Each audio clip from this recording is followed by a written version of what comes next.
नमस्कार। संवाद के एक नए अंक में एक बार फिर आप सभी का स्वागत। और जम्मू कश्मीर के राजनीतिक गलियारों में तापमान बढ़ता नजर आ रहा है, क्योंकि लगातार शब्दावली का प्रयोग किया जा रहा है, आरोप प्रत्यारोप का दौर चलता जा रहा है। लेकिन राज्यसभा के इलेक्शंस की आहट और उसके साथ साथ 24 अक्टूबर को बड़ा दिन और 2 विधानसभा सीटों पर बाई इलेक्शंस अपने आप में कहीं ना कहीं विभिन्न पॉलिटिकल पार्टीज अपनी रणनीति खेलते हुए नजर आ रही है। लेकिन इन सबके बीच कांग्रेस ने राज्यसभा सीट जो चौथी थी, जो पेश की गई थी नेशनल कॉन्फ्रेंस की तरफ से, अपना कैंडिडेट घोषित नहीं किया है और उन्होंने कहा कि हम इस सीट पर नहीं लड़ेंगे।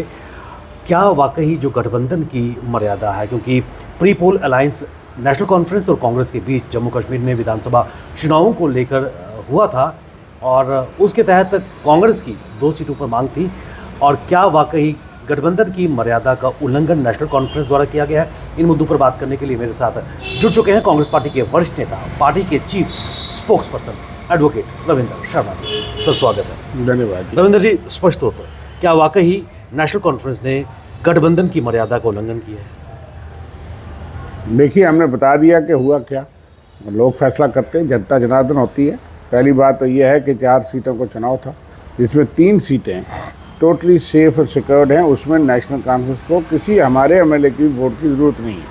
क्यों? एक इलेक्शन में, एक दूसरे इलेक्शन में कोई ज़मानत भी नहीं बचा सकता, क्योंकि नेशनल कॉन्फ्रेंस के बाद अपना इतना वोट है।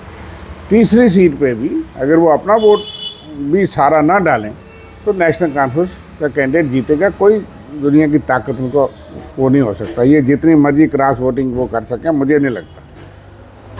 चौथी सीट ही एक सीट है जहाँ पे कंटेस्ट है।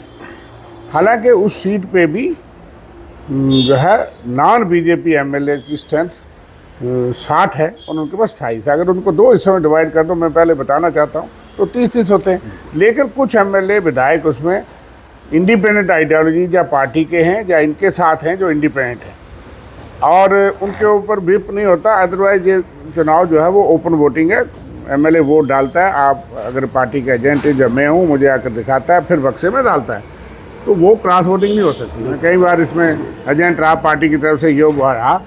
इसलिए कई सुझाव हुए। पहले तो इन्होंने कह दिया दिल्ली में हमारी टॉप लीडरशिप को कि भाई एक सेफ सीट हम आपको दे रहे हैं। मांग होती है, लेकिन इतनी रिजिडिटी हमारी तरफ से नहीं थी। हमने पहले भी रिजिडिटी दिखाई। आपने लोकसभा में भी कहा कि देखा कि किस तरह से हमारे कोलिशन पार्टनर ने 3-4 कैंडिडेट तो कहा कि ये तो हमारी ही सीटें हैं, तो 2 बची जो हैं उस पर आप सोच लो। तो हमने कहा ठीक है, तो 2 सीटों पे हम लड़े, बाकी कोई इतना झगड़ा नहीं होता, क्योंकि कांग्रेस एक नेशनल पार्टी है और हमें और से भी सीट आ जाती है। ये रीजनल पार्टी है। अगर इनकी मजबूरी थी, पहले कहते 4 सीटें ले लेते, आज भी हमने दे दी। लेकिन ये कह करके फिर बाद में उन्होंने एक तरफा ऐलान कर दिया कि हमारा कैंडिडेट 1 नंबर, 2 नंबर, 3 नंबर पे लड़ेगा। उससे हमको संकेत ये आया कि ये मर्यादाओं के मुताबिक नहीं है। आपने हाईएस्ट लेवल पे बात की, कन्वे किया, फिर आपने बताया नहीं अगर चौथी सीट पे भी लड़ना ही था तो जीत हार की बात नहीं होती, वो तो मुकाबला किया जाता है। जो पहली और 2 सीट पे बीजेपी लड़ रही है वो 28 से ऊपर जा ही नहीं सकती, और दूसरी तरफ 54 है, 54 लड़ रहे हैं ना वो। लेकिन ये बात नहीं थी, बात सिर्फ मर्यादा की थी। जो आपने पूछा कि जब हमको पूछा नहीं गया और चौथी सीट छोड़ दी गई, और ये भी तय नहीं हुआ अगर नेशनल कांग्रेस अपने एमएलए और कांग्रेस के एमएलए और बाकी इंडिया ब्लॉक के सहयोगी हमको दिए होते, जिन पे व्हिप जारी होता है, वो क्रॉस वोटिंग कर नहीं सकते। अदरवाइज फिर वो इंडिपेंडेंट को कौन देखेगा?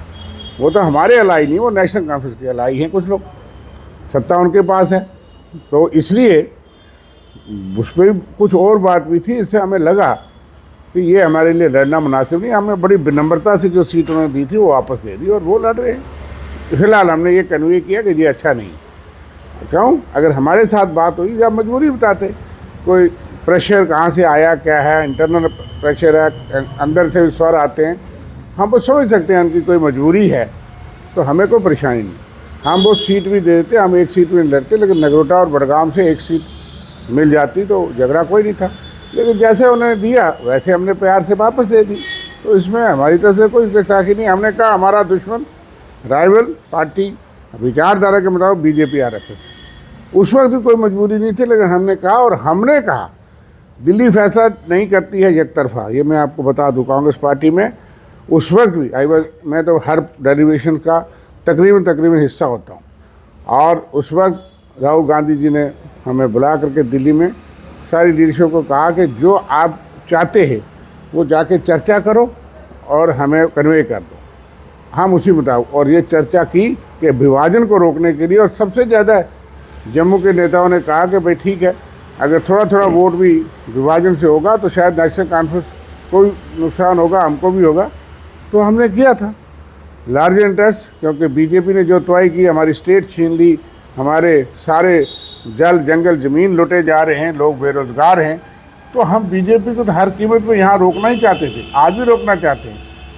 लेकिन अगर इस तरह से होगा तो हम कैसे रोकेंगे? हमारी अकेले की जिम्मेदारी नहीं है, लेकिन देश भर में हम लड़ रहे हैं, यहाँ भी लड़ रहे हैं, हम अपनी लड़ाई जारी रखेंगे। स्टेट हुड के लिए हम दिल्ली पहुँचे। एक चीज़ में अभी तक संकेत ये है कि हमने उनको कहा कि ये इस तरह से हमें मंजूर नहीं है।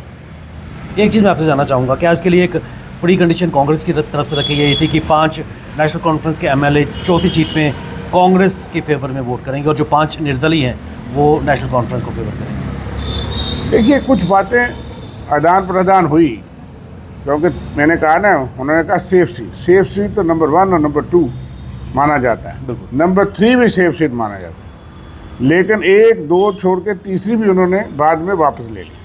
तो चौथे नंबर पे जब बात कन्वे किया होगा, मतलब उन्होंने ऐलान कर दिया, फिर ये बात तो मुझे लगता है कि हुई होगी कि अच्छा भी फिर अपने आप सिक्योर्ड एमएलए दे दो हमें, ताकि हम उस वहाँ तक तो पहुँचें, रेस तक, कि बाकियों का पता नहीं।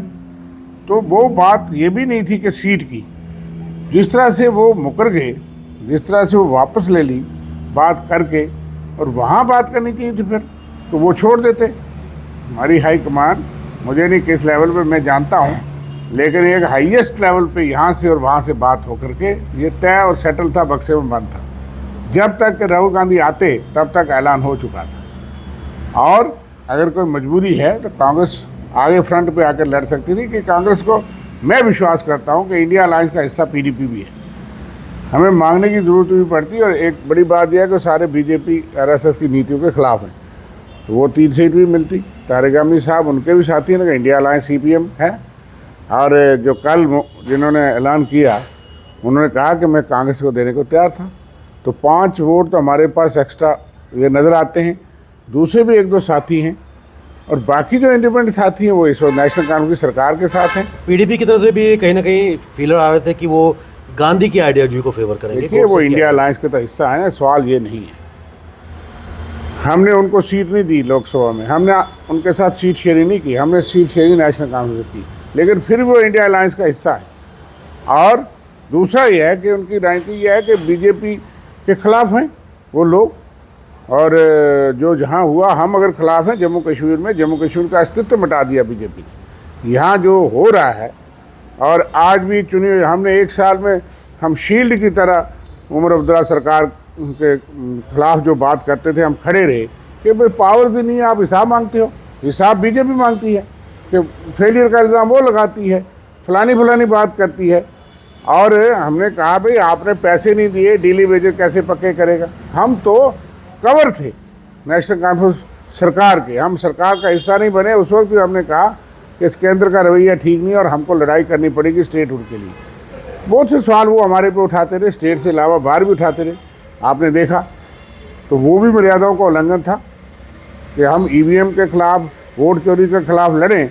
हमारा एक सहयोगी सवाल क्यों पूछे, हम गलत है सही हैं, वो हम अपनी जगह होंगे, कांग्रेस पार्टी लड़ रही है। मगर दुख उस वक्त होता था, दूसरों के कांटे भी नहीं चुभते, अपनों के फूल भी चुभते हैं। मगर आपने देखा कि 1 साल में मीडिया के आप सबसे वरिष्ठ और पुराने पत्रकार हैं, कि जितना बड़ा दिल कांग्रेस का और कांग्रेस लीडरशिप का, उन्होंने कहा कोई बात नहीं, ये चलती है। हमने भी बड़े प्यार से कहा कि उनका रवैया अपना हो सकता है, हमारी सोच अपनी है। और भी बहुत बातें, 6 घंटे मीटिंग करके हमने सबसे फीडबैक ले ली, और थोड़ी नाराज़गी काफ़ी है काडर्स में। हाईकमांड की बात अलग है, उनको भी लगा, हम उनको कहते थे कि थोड़ी हमारी बात भी करनी चाहिए, उनको भी लगा कि अब आप फैसला कर लो। तो हमने चर्चा की। हम आज भी नहीं चाहेंगे कि बीजेपी, आरएसएस और वो लोग जहाँ मजबूत और आगे हों, हम आज भी नहीं चाहेंगे वो जीते, और लेकिन ये है कि आत्मसम्मान और मर्यादाओं का पालन होना चाहिए। सबसे महत्वपूर्ण बात आपने कही कि आत्मसम्मान और मर्यादा का पालन होना चाहिए। By elections Vidhan Sabha seat Nagrota और बड़गाम, क्या एक सीट शेयरिंग नज़र आएगी नेशनल कॉन्फ्रेंस और कांग्रेस के बीच? जिस तरह प्री पोल अलायंस था, क्या कांग्रेस के खाते में नगरोटा विधानसभा सीट आएगी? देखिए, ये सब होने के बावजूद हमने प्रेस कॉन्फ्रेंस में कहा कि हमने एक ये फैसला किया कि इस सीट पे हम चुनाव लड़ेंगे, आप चुनाव लड़िए। हमने ये नहीं कहा कि हम वोट नहीं देंगे, उसका फैसला अभी करना होगा। वो 24 तारीख को वोट है, ठीक है। हम तो बीजेपी आरएसएस की नीतियों के खिलाफ लड़ते हैं, लेकिन सिर्फ धर्म हमारा ही नहीं है, ठीक है। हम नेशनल लेवल पे पूरी जगह लड़ते हैं। दूसरा, हमने फैसला किया कि हम डायलॉग करने के लिए तैयार हैं, चैनल्स ऑफ डायलॉग नगरोटा और बडगाम पे तैयार हैं, क्योंकि एक सीट तो वर्कर चाहते हैं, क्योंकि आप राज्यसभा भी दोगे, ये भी दोगे, हमें जनता और वर्कर को जवाब देना मुठ्ठ पड़ता है। इसलिए हमने तो कहा है। अब इसके बावजूद भी जो उनके और भी लीडरशिप है, शायद वो भी समझते हैं कि सियासी पार्टियों की हमें एक सीट से कोई ना सरकार बनने वाली है, ना इनकी गिरने वाली है, ना राज्यसभा में एक सीट से हमको कोई ज़्यादा फायदा, जहाँ 150 MP आज भी है हमारा।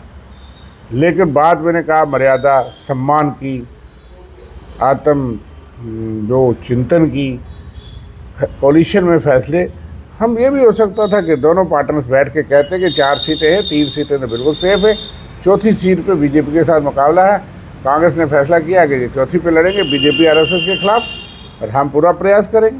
कैसा अच्छा मैसेज आता है। पोस्टरिंग की बात है, इकट्ठा भी हो सकता था ना, आपकी मजबूरी है। अब हाँ, दिल्ली जहाँ आपने बात की, हमारी सबसे रिस्पेक्टेड लीडर सोनिया गांधी जी हैं, खड़गे जी हैं, राहुल गांधी जो बाहर थे, लेकिन जो त्याग करके वो बैठी है सारी पार्टी, अगर वहाँ कोई बात कन्वे हो और उसके बाद एक तरफा बदल दी जाए तो थोड़ा हर्ट होता है। इसलिए हमने कहा कि वी आर हर्ट, और हमने बड़े से और कोई बात नहीं कही। और आज भी हम चाहेंगे कि वो भी सोच लें, क्योंकि आगे का रास्ता हमारे लिए भी आसान नहीं, उनके लिए भी आसान नहीं, तो इकट्ठे लड़ने से अच्छा मैसेज जाएगा। और अगर नेशनल कॉन्फ्रेंस विधानसभा सीटें अकेले लड़ेगी या दोनों सीटों पर नेशनल कॉन्फ्रेंस के उम्मीदवार आएंगे, तो कांग्रेस की रणनीति क्या रहेगी? सूरी जी, आप कितने सालों से पत्रकार हैं, आपको पता है अगर मगर का जवाब नहीं दिया जा सकता। अगर मगर पे अभी पार्टी हाईकमांड फिर चर्चा करनी पड़ती है। अगर वो ऐसा करेंगे, हम क्या करेंगे, वो चर्चा होगी। कैडर्स की भावनाओं को भी कहीं ना कहीं अगर वो ऐसा नहीं करेंगे तो फिर मैंने कहा फिर अच्छा रहेगा। कैडर्स की भावनाएं भी रखी जाती हैं। हमारे कैडर्स को भी संदेश देना चाहते हैं कि किसी एक सीट से जो एक कैंडिडेट या कोई मेरी तरह कोई दूसरा साथी राज्यसभा नहीं पहुंचा, कोई फर्क नहीं, हम अपनी जगह डटे हैं, आप भी डटे रहिए।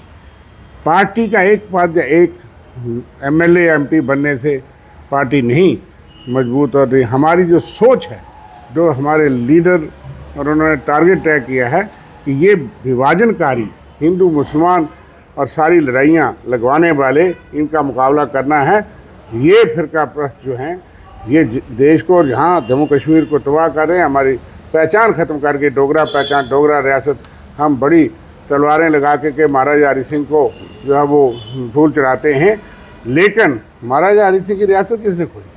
महाराजा हरि सिंह की पहचान उससे है, किसी छुट्टी से, किसी नाम से नहीं है। वो एक सिंबॉलिक है कि ये महाराजा हरि सिंह ने जो सियासत हिंदुस्तान को दस्तखत करके दी, और वो रियासत को तोड़ने का क्या मकसद था? आप 370 आपका सियासी मकसद था, वो आप मंशा पूरी करिए, उसका फ़ायदा जम्मू कश्मीर और जम्मू के लोगों को बता दीजिए। और आज जम्मू के लोग ये बात कहते हैं, लेकिन रियासत को तोड़ना क्यों?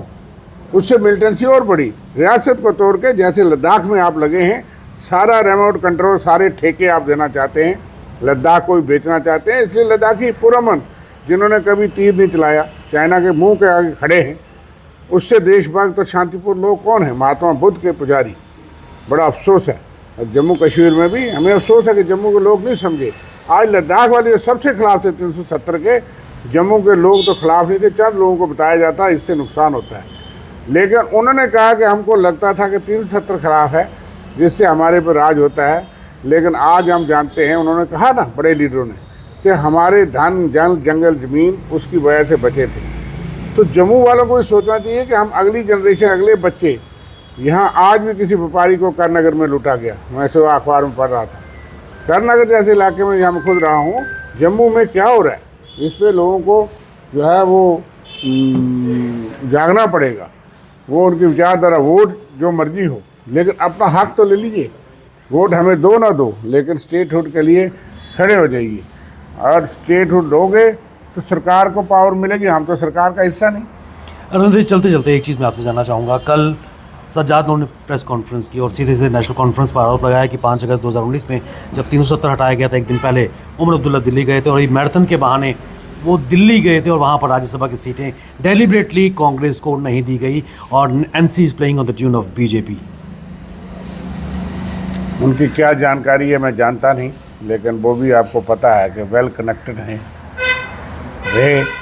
मैं नहीं उस पर टिप्पणी कर सकता वो क्या वजह है। मैंने कहा ना कि अगर ये कोई घर की मजबूरी भी बताते कि हमें इंटरनल कोई प्रेशर है तो कांग्रेस पार्टी चौथी सीट उस तरह भी छोड़ सकती थी, लेकिन हमें नहीं पता इंटरनल एक्सटर्नल क्या प्रेशर है, आई डू नॉट नो।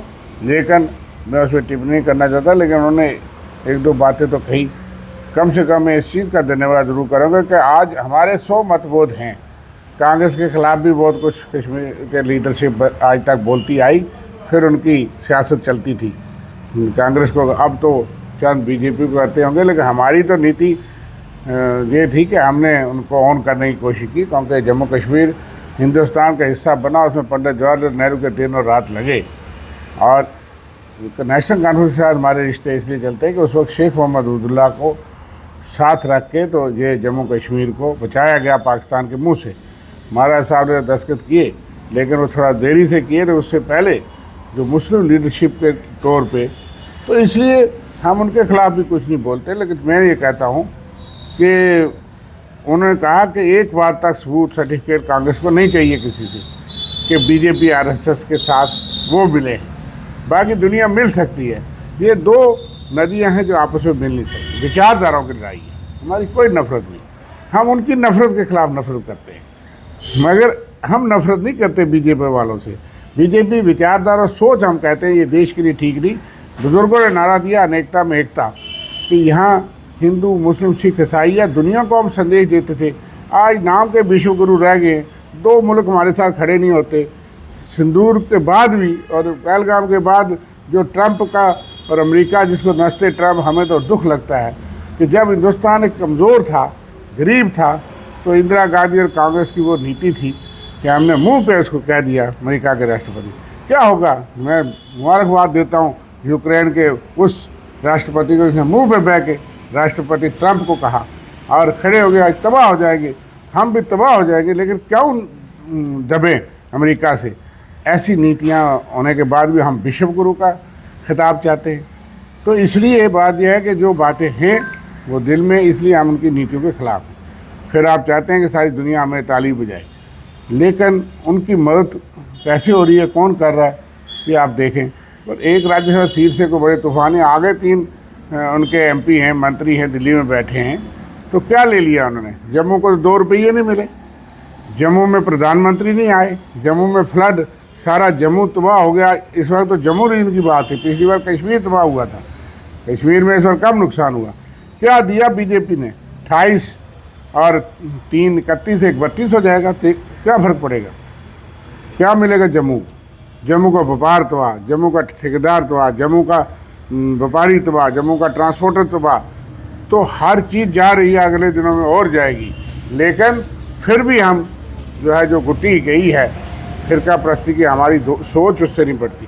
लेकिन लद्दाखियों को मैं दाद देता हूँ, वो बीजेपी को सारे वोट देने के बाद बीजेपी का झंडा उठा करके, मैं उस दिन माना कि ये लद्दाखी जिन्होंने झंडा उठा करके बीजेपी को कहा कि होश में आओ, डिक्टेटरशिप छोड़ दो, तो जम्मू वालों को पहले जम्मू का बनना चाहिए, फिर हम कांग्रेस बीजेपी सब होंगे।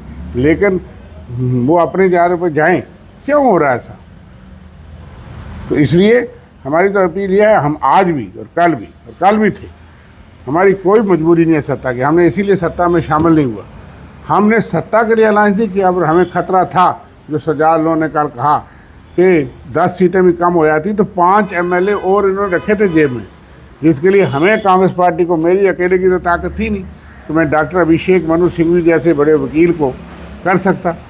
पार्टी ने साथ दिया, मैंने उठाया और हमने गिनती से पहले वहाँ पे सुप्रीम कोर्ट में पिटीशन डाल दी PAL, और सिंघवी साहब ने नुमाइंदगी की। अल्टीमेटली उन्होंने कहा फिलहाल तो बात टल गई, तो आप जम्मू कश्मीर हाई कोर्ट में पहले जाइए, फिर आ सकते हैं। तो हम लगे हैं, कल भी वो केस है, अगले चंद दिनों में बहस करेंगे। हाँ, वो एडमिट हुआ है केस, नहीं तो 5 तो वो भी नामजद होकर के ओथ लेता सुबह उठते, हम और नेशनल कॉन्फ्रेंस वाले, तो ये ओथ ले रहे होते। मगर इस लड़ाई में हमारा नेतृत्व लड़ रहा है, हम लड़ेंगे, मगर फिर भी प्रयास करेंगे। आत्मसम्मान के बाद भी हम ये कहते हैं कि हमारा टारगेट और है कि सरकार की स्टेबिलिटी, चाहे सरकार के पास आज भी 45 से ऊपर MLA हैं जोड़ तोड़ करके, लेकिन मैं समझता हूँ कि स्टेबिलिटी का फैक्टर हमारे 6 MLA और हम कांग्रेस पार्टी है जिसका 150 MP है, और इंडिया अलायंस के 332 MP का नुमाइंदा है राहुल गांधी। खड़गे साहब भी लीडर अपोजिशन है, वो कांग्रेस पार्टी के अध्यक्ष भी हैं, सारी अपोजिशन के लीडर हैं। राहुल गांधी सारी अपोजिशन के लीडर हैं। हमारे को 6 MLA से ना तोला जाए, हमारी ताकत बड़ी है, और हम देश भर में जब हिलते हैं तो सारा देश हिलता है विपक्ष का। इसलिए ये हम सबको, और वो लोग जो नॉन BJP और BJP के ख़िलाफ़ हैं, हम उनसे भी ये कहेंगे कि BJP को जो है वो रोकना है, तो हम छोटी मोटी बातों से आगे जाएंगे, लेकिन सिर्फ सम्मानजनक तरीके से। रविंद्र जी, तो जैसे सज्जाद लोन ने भी कहा, धमकियों से लोग वोट नहीं देते, हमको प्यार से बात करनी पड़ेगी, लगता है। रविंद्र जी, आपने कीमती समय निकाला, और खासकर जम्मू कश्मीर में राजनीतिक गलियारों में जो स्वर निकल के आ रहे हैं उस पर आपने अपने इंसाइट दिए, आपका बहुत बहुत शुक्रिया। बहुत धन्यवाद।